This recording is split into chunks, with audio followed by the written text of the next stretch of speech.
Assalamualaikum warahmatullahi wabarakatuh. Nama saya Bulan Widian dari kelas B1, membuat video presentasi ini untuk menuntaskan ujian akhir semester saya dalam mata kuliah pengantar teknologi informasi. Di sini saya akan sedikit membahas tentang tren teknologi informasi terkini, yang dimana tujuannya ini adalah untuk memahami perkembangan teknologi terkini seperti AI, IoT, blockchain, dan lain sebagainya. Kita juga akan melihat bagaimana teknologi-teknologi ini dimanfaatkan dan dampak-dampaknya terhadap kehidupan kita.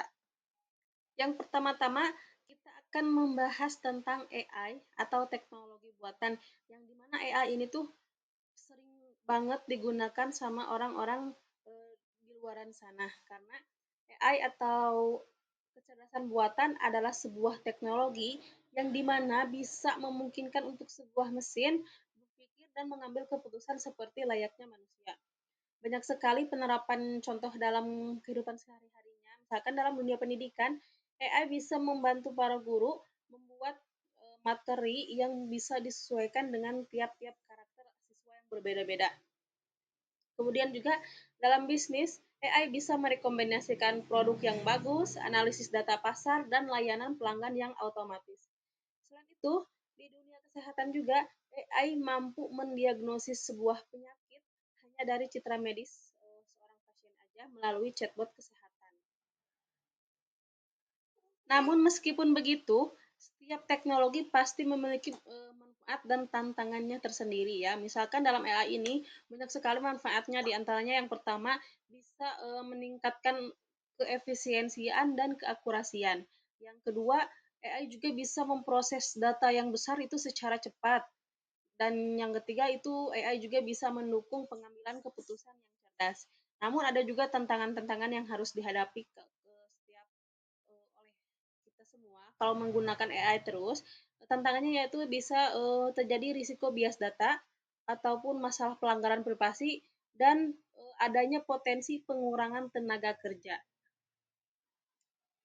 Selain AI, yang kedua ada juga namanya pembelajaran mesin atau machine learning, atau singkat aja ML ya.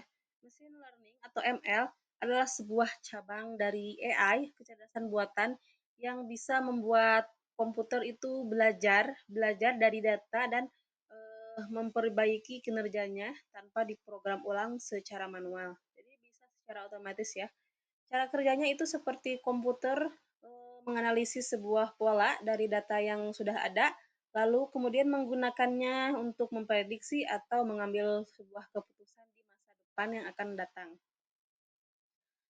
Misalkan contoh dalam penerapannya ada, misalkan yang dalam dunia pendidikan itu bisa komputer bisa menyesuaikan materi belajar sesuai dengan kemampuan siswa, seperti AI juga nggak beda jauh. Kemudian juga dalam segi finansial, eh, machine learning bisa mendeteksi sebuah penipuan transaksi atau scam. Ada juga kalau dalam media sosial itu komputer bisa menampilkan konten yang sesuai dengan minat-minat para penggunanya sendiri. Adapun manfaatnya itu seperti otomatisasi proses analisis data, kemudian proses prediksinya juga lebih cepat dan lebih akurat, kemudian juga mendukung pengambilan keputusan berbasis data ya, yang berbasis data, berdasarkan data. Adapun juga tantangannya misal ada kita kalau mesin learning itu butuh data yang berkualitas besar. Juga selain butuh data berkualitas besar, kita bisa membutuhkan bisa menimbulkan bias data yang tentunya tidak akan adil ya. Selain AI dan machine learning, ada juga IoT atau Internet of Things. Internet of Things adalah sebuah konsep yang dimana perangkat fisik seperti sensor ataupun kamera, atau bisa juga alat rumah tangga yang terhubung ke internet dan saling bertukar data secara otomatis. Misalkan contoh penerapannya dalam dunia pendidikan, ada yang namanya absensi otomatis lewat sensor, kelas pintar atau smart classroom, eh, ataupun di rumah kita bisa melihat terbiasa melihat smart lampu atau AC otomatis dan CCTV online yang otomatis terhubung ke HP. Dalam dunia medis juga ada alat pemantau tekanan darah dan detak jantung yang terhubung ke aplikasi dokter. Jadi makin canggih ya teknologinya. Adapun yang selanjutnya adalah edge computing. Edge computing adalah sebuah pemproses data langsung di dekat sumbernya, bukan di server pusat ya. Jadi teknologi ini tuh penting banget untuk aplikasi yang membutuhkan kecepatan yang tinggi seperti PR atau perangkat medis. Proses data jadi lebih cepat dan efisiensi ya.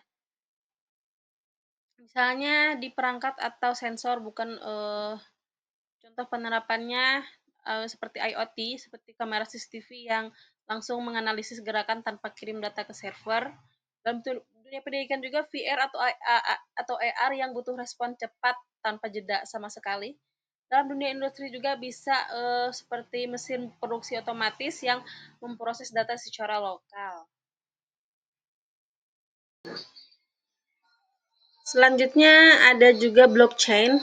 Blockchain adalah sebuah teknologi penyimpanan data yang bersifat terdesentralisasi, transparan, dan sulit dimanipulasi. Karena setiap data yang tercatat dalam blockchain itu saling terhubung. Contoh penerapannya, misalkan dalam dunia pendidikan, itu verifikasi ijazah digital dan penyimpanan nilai akademik. Misalkan dalam bidang keuangan juga ada transaksi kripto seperti Bitcoin.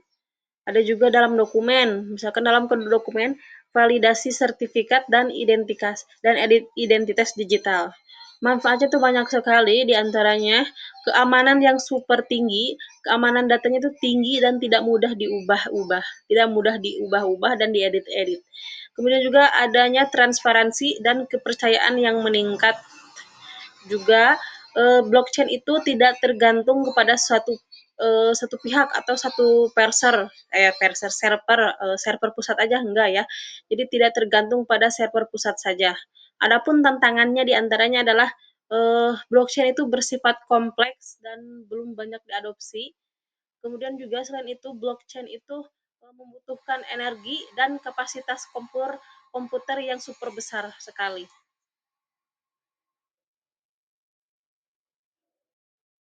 Berikutnya adalah realitas virtual dan augmented atau disebut juga VR dan IR.